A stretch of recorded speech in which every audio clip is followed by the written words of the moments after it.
పైన చేసుకొచ్చారు అందరూ కూడా. నిజంగా చెప్తున్నాను, ఈవెన్ మీరు బాల్ 6 కొట్టినా 4 కొట్టినా ఇమీడియట్ గా వస్తుందంటే చాలా పిల్లలు ఇక్కడ చాలా యాక్టివ్ గా. సో మీరు అంతా ఎన్నో టోర్నమెంట్లు ఆడే ఉంటారు, కానీ ఎంత డిసిప్లిన్ టోర్నమెంట్ అనేది మాత్రం వేపగుంట్లో పైడిమాంబ కాలనీలో మురళి అనే టీం దగ్గర నుంచి తీసుకొచ్చారు. అది గుర్తుపెట్టుకోండి, ఓకేనా? సో దీన్ని టైసన్ గ్రౌండ్ అంటాం. సో మీ అందరూ మా బాబాయ్ అంటే ఈశ్వరరావు బాబాయ్, మా శ్రీను కెప్టెన్, మా చైల్డ్హుడ్ కెప్టెన్, అలాగే శ్రీను బాగా చదువుకున్న అబ్బాయి ఈ ఊర్లో. నెక్స్ట్ అలాగే మా బావ, మా ఈశ్వరరావు బావ, మా అందరికీ కూడా మంచి సపోర్ట్ ఎవరైతే ఉన్నారంటే మా బాబాయ్. అలాగే మా బ్రో. ఈ అబ్బాయికి అసలు క్రికెట్ అంటే ఆడడం రాదు, కానీ క్రికెట్ అంటే చూడడం అంటే చాలా ఇష్టం. గత 5 రోజుల నుంచి 10 రోజుల నుంచి అబ్బాయి చేసిన సపోర్ట్ ఇంత కాదు. So thank you very much. So main ఏంటంటే ఒకటే గుర్తుపెట్టుకోండి, వీళ్ళు ఎంత కష్టపడడానికి కారణం ఏంటంటే వాళ్ళకి క్రికెట్ మీద ఉన్న ప్రాణం.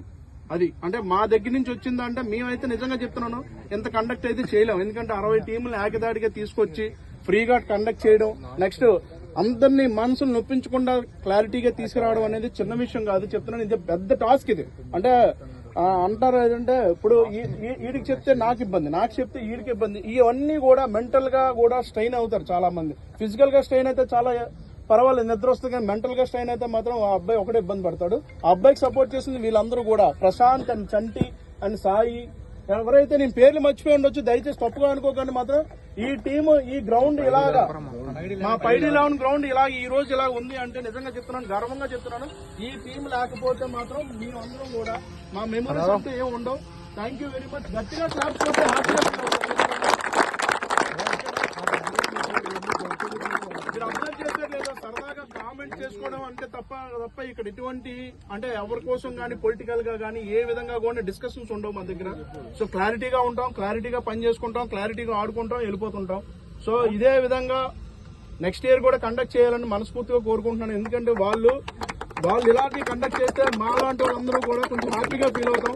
ఎందుకంటే ఈ అబ్బాయి ఒక్కడే, ఈ అబ్బాయితో పాటు వంశీ అనే అబ్బాయి, తేజ అనే అబ్బాయి, ప్రశాంత్, అన్వర్, నెక్స్ట్ బ్యాక్గ్రౌండ్ లో వచ్చిన మన ఎవరు భార్గవ్, చంటి, అలాగే మన ఎవరు గేదెల సీన్ అలా లీలాగాడు,